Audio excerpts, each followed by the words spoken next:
Welcome to Let's Be Real 100%, where we are 100% real about life. We know that life happens and we are here to talk about it. And when I say we, I'm talking about it's all God and little old me. Join us as we jump into our topic today. Welcome back to another episode of Let's Be Real 100%, where we are here with Miss Latrice and Miss Leticia. Latrice. I'm my tongue tied. I'm sorry. That's not my fault. I'm sorry. Um, Welcome to our conversation today. Basically, our conversations. This podcast is based off of allowing people to know that they're not alone in the things that they go through. To know that there's a community out there that are willing to help one another. So again, like I said, I usually open up with the icebreaker. So my icebreaker for you will be, since we are in the holidays, what is your best part about the holidays? So I am not in the States. I'm actually in Portugal. And I don't actually celebrate Thanksgiving. However, I used to live in the States. It was my very favorite week. Like this week, the lead up to it is my favorite. And I would say from those days, my favorite part was eating all the good food. I'm with you. I'm with you on that. I'm waiting on the meals. I'm like, Mom, you cooking yet? Like I haven't been eating all week long. I'm waiting, just waiting. So, but yeah, I love it. I definitely, I love Thanksgiving. I'm not really a holidays fan either, really too much. I'm just grateful every day, pretty much. I find things to be thankful for every single day. And as far as like Christmas, I can give you a gift any time of the day. So it doesn't really have to be that way. But it's definitely, I'm definitely grateful that you are here with us today. You can go ahead and start by telling us a little bit about yourself. Sure. So I am an empowerment coach and I am moving into advocacy for domestic violence survivors. I was a survivor at the age of 21. And I, entered into a relationship very early in life. And one of the biggest things that I like speaking about is almost the forced silence that victims experience because there isn't enough empathy for victims.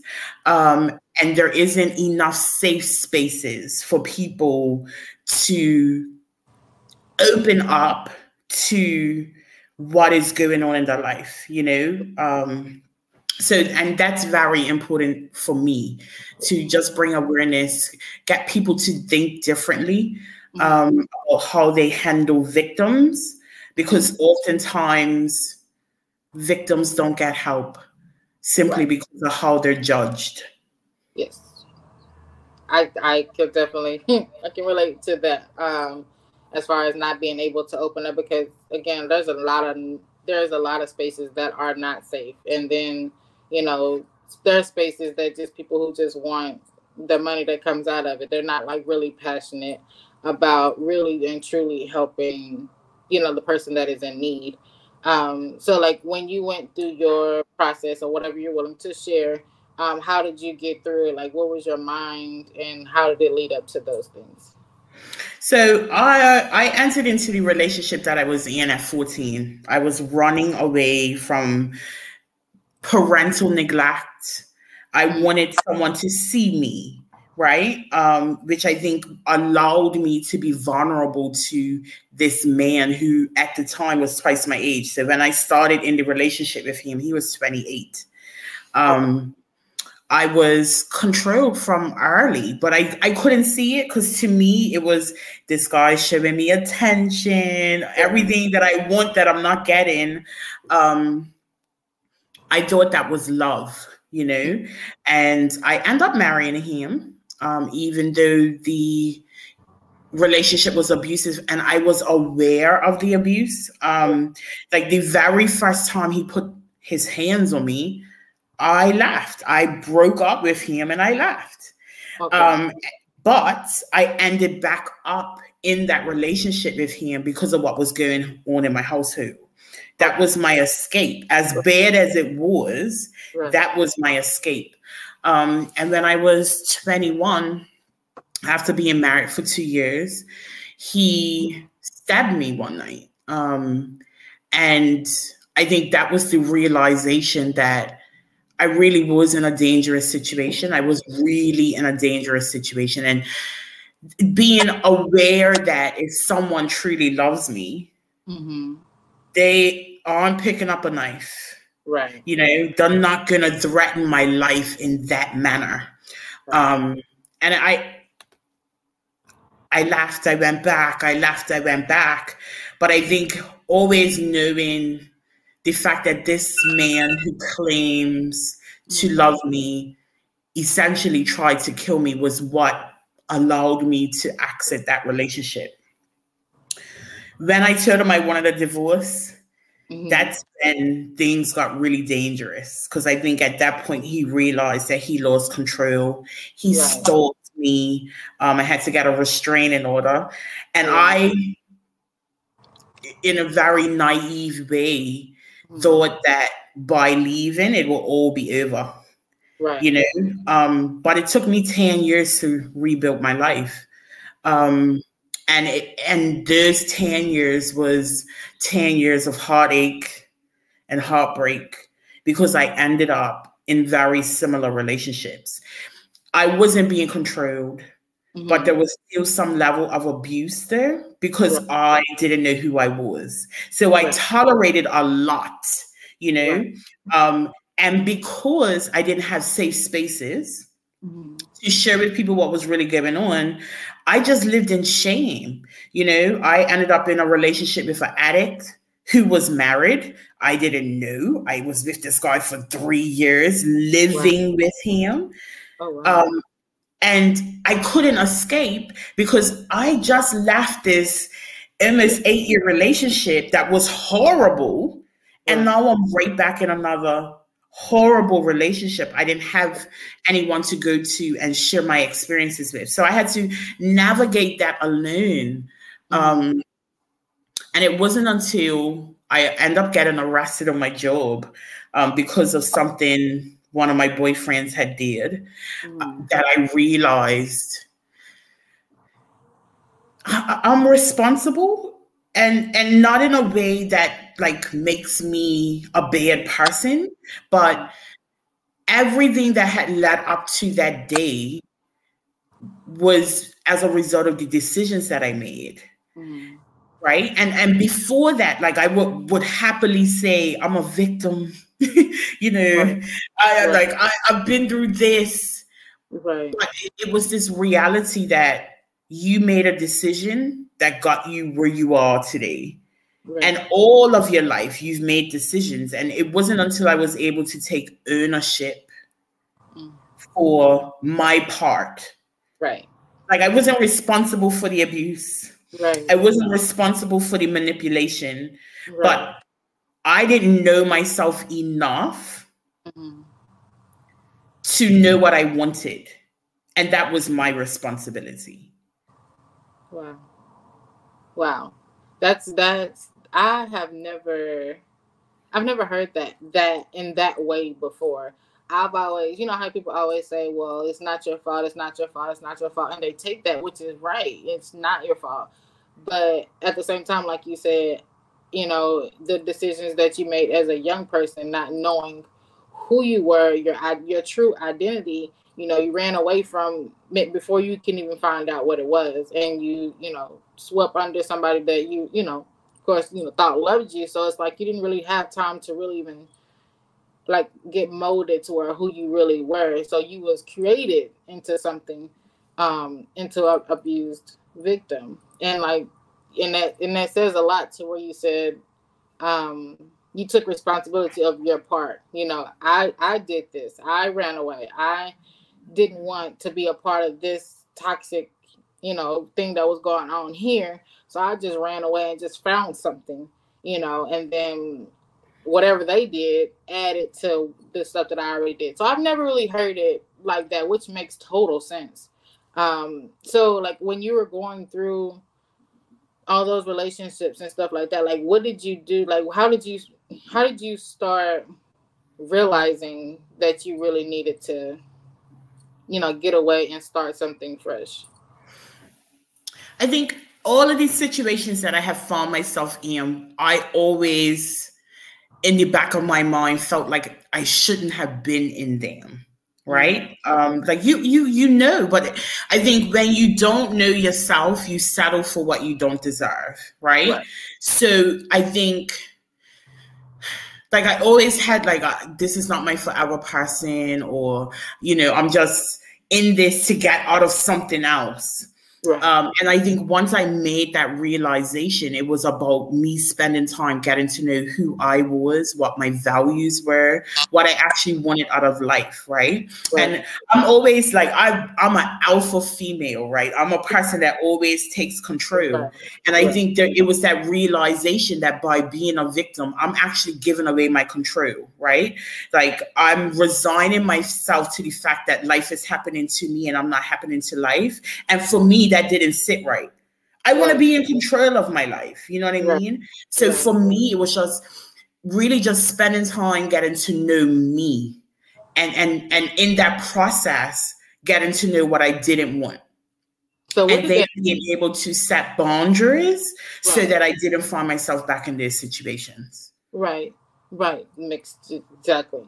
So like, what did that look like when you started to, set those boundaries and get to know you? Like, how did you even, how with an onion, you gotta peel off all of the layers and you're gonna cry every layer. So like, what did it look like for you to have to go through all of those layers to get back to, the real you, to learn who you were, the values that you had, the things you like, dislike, get to know you all over again. That 14-year-old girl before she left home, pretty much. Ah, you know, painful. I mean, I there is this level of honesty that you need to give yourself. Right. And that was something I had to learn to do. Like, uh, every day in life, we lie to ourselves. And I don't think sometimes we realize that. And I just had to stop lying to myself. I had to challenge myself.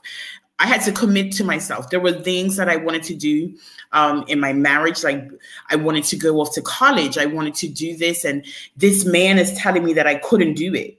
Mm-hmm. So now I have to commit to my own dreams. And in doing that, I had to challenge myself to not give up, to keep going, to put myself first, which is something that I had to learn how to do. Yes. Right. So I think that process was a lot of learning and unlearning, and brutal honesty. I don't know if you're in business, but I am. And one of the things that we hear as business owners is that in order for someone to buy from you, you got to Right. get to know, like, and trust yourself. Yeah. They need to get to know, like, and trust you. Yeah. And that's the same thing with being able to take control of your life. The very first thing is I had to get to know myself. I had Mm-hmm. to get to love and accept myself with all my flaws and all of the bad decisions that I've made. And I had to get to learn to trust my decisions again. Right. Right. That was very important for me. And then once I got to that point, it was that commitment to not waver from that. If this is not going in the direction that I want to go in, Right. Right. what's the point? What's the point of going Wasting another day. south on I-95 when you know you gotta head north? It's a waste of time, right? Yes. So, Right. and that was that realization. If I'm truly in control of my life, I can't stop. I can't allow people to make me a sideshow in my own story. Right. Right. Wow. That says a lot. So like when you were going through the journey, because for me, like when I go through, usually going through a lot, I usually journalize. So like whenever you were going through it and getting to the process of changing your mind, changing your mindset, changing your heart, changing everything about you, or taking back control of things that were yours. Like, how did you get through the process? Did you go to therapy? Like, you got, had a good support group, or like, how did that process go? I started my very first like work on myself was as a result of Eoin Levenzent's books, right? I had been introduced to the value of the valley very early on in my marriage. Mm-hmm. And then right around the time that I really realized that I needed to make a shift, this was like 2010, she had released Peace from Broken Pieces. And I read that. And then I went back and she has a lot of her books have like companions and journals and workbooks, right? So I started working through that. But then I also worked with a coach. And I think like having that accountability to myself was important. Yes. Having somebody to hold up a mirror to me was important too, right? Like to get me to stop telling myself lies and believing them. Yes. Right? Those were the two major things for me that really helped me move forward. And it motivated me because like, I'm not going into a coaching call every week and telling you I haven't done what I told you I was going to do, right? So for me, those things really helped move me forward. Wow, that's amazing. That's definitely amazing. I used to watch Hayana all the time when she would take people through and make them really realize what they really was looking at. Like it definitely, I know it helped a lot of people as well. So like now that you are, so you said it was 2010, if I'm not mistaken. All right, so like within the last 13 years, like where like, I guess like where do you feel like you are now? Do you feel like you're still in the, in the peeling state, or do you feel like have you overcome different things? And how did you get there? So you know what? I don't believe that healing is a destination, right? I believe it's an ever evolving journey. Yeah. I've grown since 2010. I've changed since 2010. And a huge part of my process still is making sure that I know who I am today. Because I'm different from what I was yesterday. My experience yesterday changed me. Right? So it's being able to stay present with who I am and making sure that I'm aligned with what I want. I don't have time to waste anymore. It's really making sure that I'm intentional, that I'm showing up in a way that I can be proud of. And now I have children, I'm married. My children motivate me a lot. Number one, because I don't even want them to walk an inch in my shoes. Right?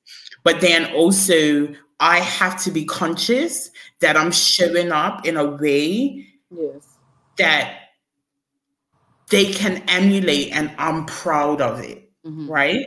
Makes sense. Because whether we like it or not, we become our parents unless we change that cycle.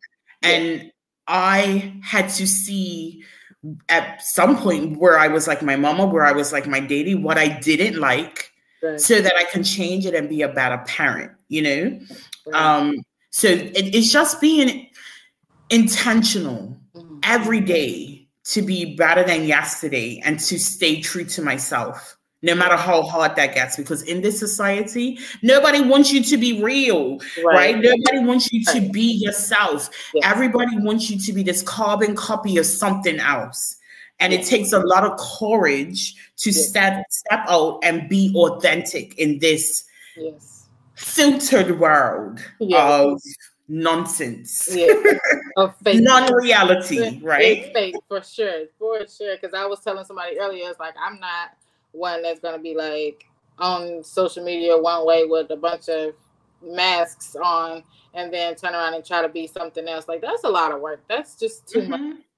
That's a lot of energy. So so back to what you said. I remember I wanted to ask earlier, but you when you say sometimes we turn into our parents, which we do, Lord knows. I hear my mom sometimes come out my mouth, but so the things that you went through, like for the reason why you ran into the situations that you ran in, was it like a, I guess the way you ran away because of toxic being at home, and then so as a little girl, that affected you to go back and go find the same relationships like you know, abused and all that stuff? Did you see that at home and that's all you saw and that's how you got comfortable in it? No, so I came from years very loving environment.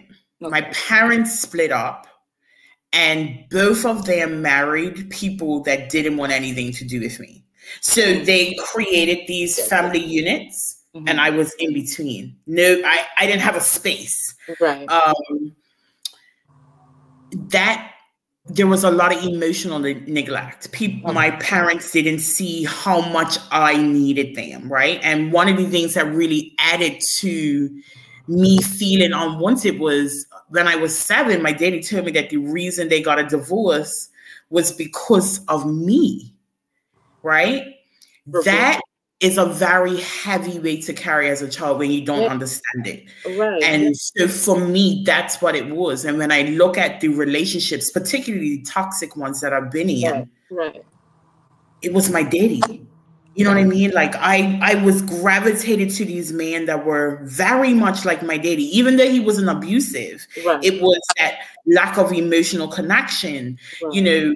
And I think this is important to talk about, because as parents raising children, it is very important that we keep in touch with what's going on with our children, right? Yeah.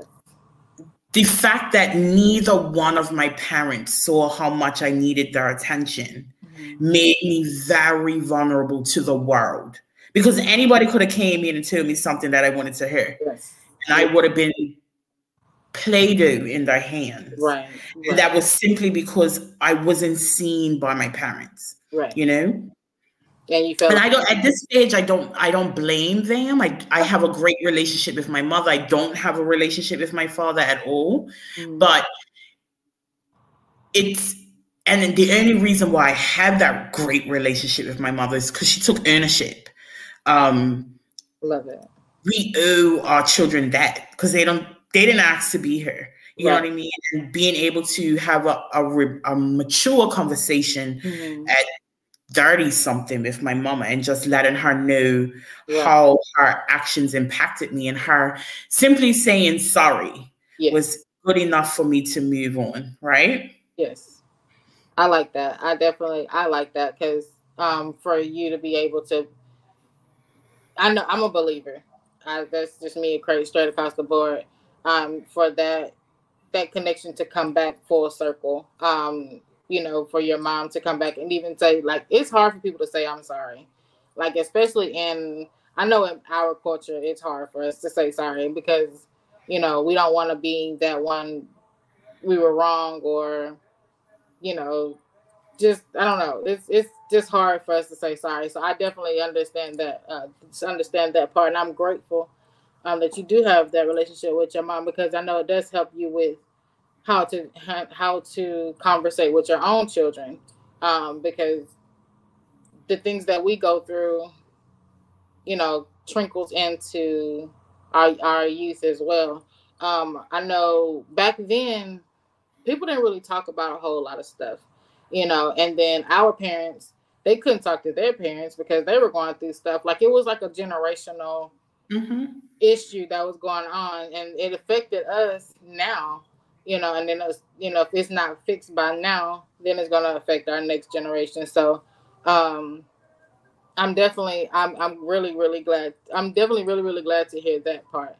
So now that you are, you know, every day evolving, every day growing, every day, you know, doing better, like, what are you doing now that helps more and helps the next generation or next person that's next to you? So I ran from this story. Obviously, it's a dated story. It's been 20 years since I was stabbed. I ran from it for a very long time. And I think it was because I had to process. And then there was a lot of shame and a lot of guilt and a lot of embarrassment. Like, who wants to admit that they were in an abusive relationship for that length of period of time? And then you made increasingly bad choices after that, right? But now I realize that I'm a firm believer that the things that happen to us is not for us. It's for someone else. Yes. So for me, I've just finished writing my memoir. I'm looking to get that published, Absolutely. and I'm moving into advocacy, particularly Right. around young girls, right? I think there is this illusion that an older man loves you. There Right. is this illusion that, you know, there's something better out there. And Yes. it, like, for me, it's like, enjoy your childhood. You have plenty of time to grow and mature. And I just want to be the advocate for those who don't have the courage to speak, right? Because this is going through domestic violence. It's a very silent, isolating Yes. place. Yes. And I want to be, I'm strong enough to be that voice for people who don't want to speak up. And like, I want to bring this to the forefront because it's very current, right? Right. When Right. Cass's lawsuit first came to the news, Mm-hmm. a lot of the narratives were, she's lying. Right. She just wants money. Right. It takes a lot. It took me 20 years to tell somebody what I went through. It takes a lot for someone who has been under that level of abuse to Right. speak up and advocate for themselves. And Right. the reason why a lot of us don't is Mm. because we aren't believed, we are blamed, we are ridiculed, Yes. and it's not cool. Like, Right. as women, especially, we need to support each other Yes. because it's hard out here if you're Yes. alone. Yes. So for me, that's my main focus in this moment, just building advocacy around the damaging effects of victim judgment, Mm-hmm. and then the damaging effects of not creating safe spaces for people who do speak up. Wow. I have said that for many years that our story was not meant for just us. It's meant to help others, that really do need it. And like I said earlier, I know God knew us like way before we were born. He knew the steps that we were going to take. He knew the mistakes we were going to make and everything. And he created us now that we're strong enough, like you said, strong enough to actually be bold in what, in our voices to speak for other people that cannot speak or afraid to speak anyway, and then help them walk. Well, because we gotta walk, we gotta crawl before we walk. So if we gotta help them crawl, let's help you crawl, so we can get your legs strong enough to stand. And once you stand, we're gonna go full sprint. We finna help your voice, get louder and louder and louder, so that your your emotions won't take over you, your fear won't take over your life, so that you can overcome it, because that's what I feel like we all are leading up to anyway, is to be overcomers of a whole lot of things in life. But if we do have that opportunity to have a safe space, that opportunity to be able to open up to someone and say, be naked before them, to tell us the real story, the real them, because we are real people with real problems who need real solutions, and not this fake stuff, not these people that who just want money, not you be medicated up, just so we can suppress all the feelings, but we really do need a sense of freedom. So that speaks volumes when now that you want to be an advocate for those who cannot speak, because it's a lot of them out. It's a lot of people out there. 1 in 4 women experience domestic violence, Right. Right. and most of them are silent. Yes. Silence. And I feel like most of it, it's shame, like you said, shame, fear, and not being able to find that safe space, because we have been judged, we have been put down, we've been put down for years. Why would we want to come to other people that think there's a safe space and get put down again and get just stripped a whole nother layer of our voice all over again? That's like, why would you want to do that? But to know that someone is out there advocating for our youth, and even us older people, there's people, our age and still silent, after years and years of, being abused. So just to know that you're out there and other people that are connected to you and with you, building this community is definitely a blessing to hear. Definitely a blessing to hear. So like, what are your next steps after, what are your steps to, I know you're writing a book, your memoir, right? How long, like when you started writing the book, was it hard or was it like, Oh, yes. It was the hardest thing I have ever done in my life. And I've given birth. It was hard. four Okay. times? And I started writing it 2 years ago. And then fear crept in, right? I spent a lot of time protecting my ex-husband. I spent a lot of time protecting my daddy and my parents. Right. And it was this realization, wait a minute, this is my story. Yes. And I have a right to tell it. Yes. So yeah, it took 2 years. I literally finished the book. Wow. And it's only because I'm shopping around for a book deal and an agent wanted to see it. I was like, I have to finish it now. I literally finished it last week. After 2 years of writing and pausing and second guessing myself. Yeah. Yeah, I'm definitely with you because I literally just finished mine last week too. So I'm with you on that. It didn't take me 2 years; it took me about 10.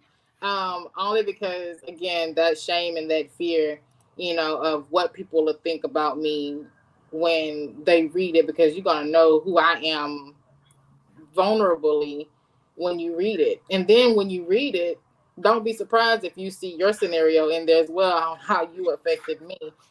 Because I don't, there's no point of sugarcoating this. All it's been sugarcoated enough.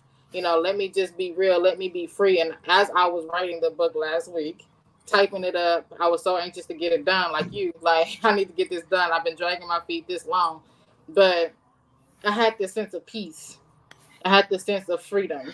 Like this is not a chain around my neck anymore. You know what I'm saying? It's not, not locked up anymore in my fear and my own thoughts, because it's on because I'm the loudest person in my head. You know what I mean?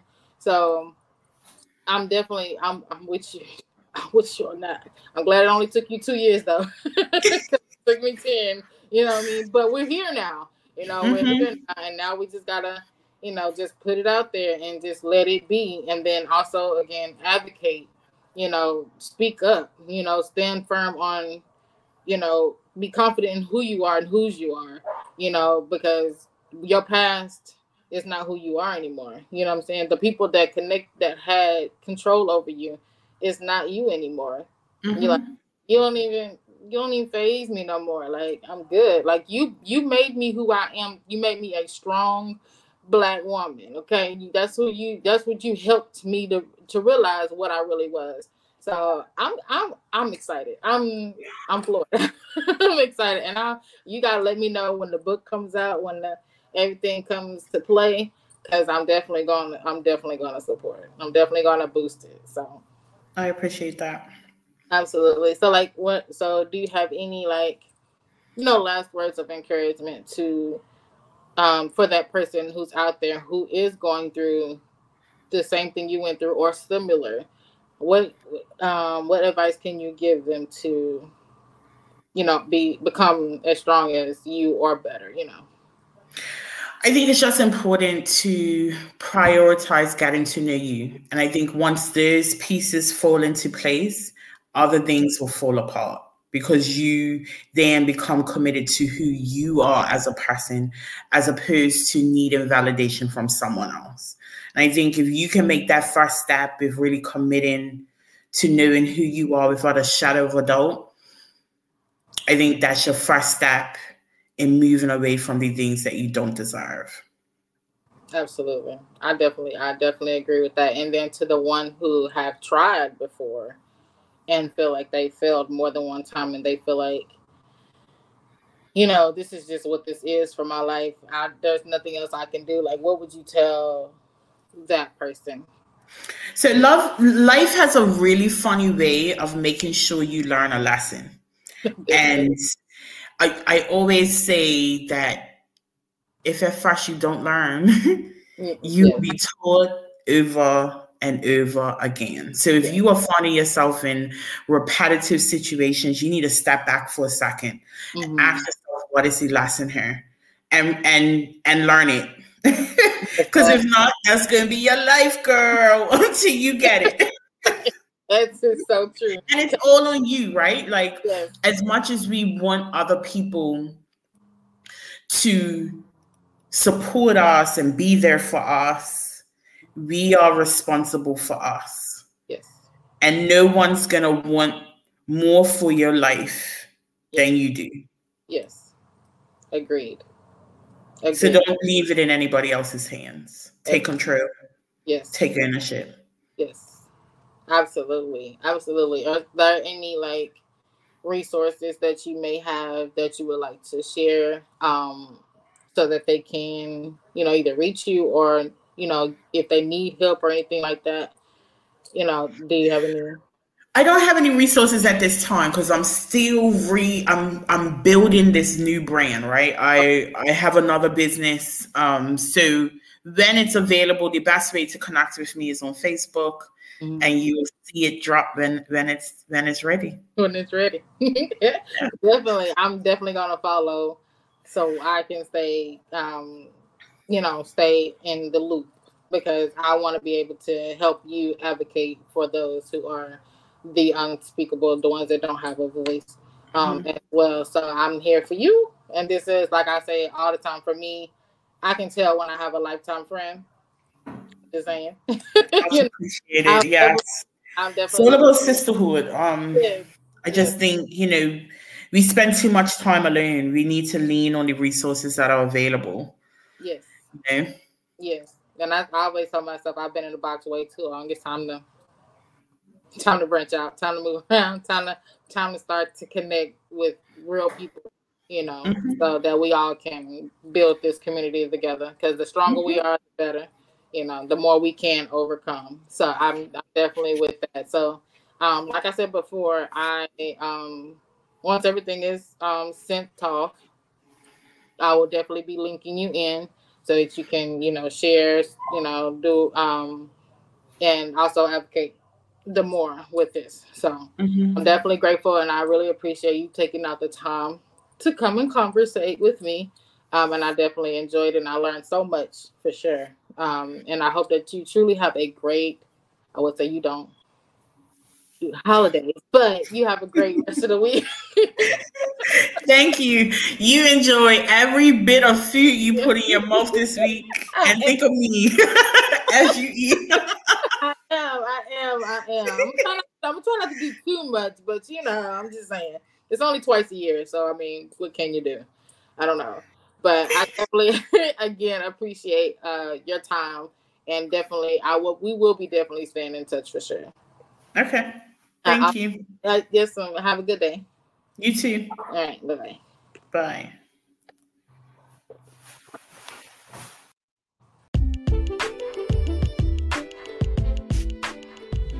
Thank you for listening to Let's Be Real 100%, when we're 100% real about life. We hope that you enjoyed the topic today, and we hope that you trust God more and more each day. And we hope to see you next week.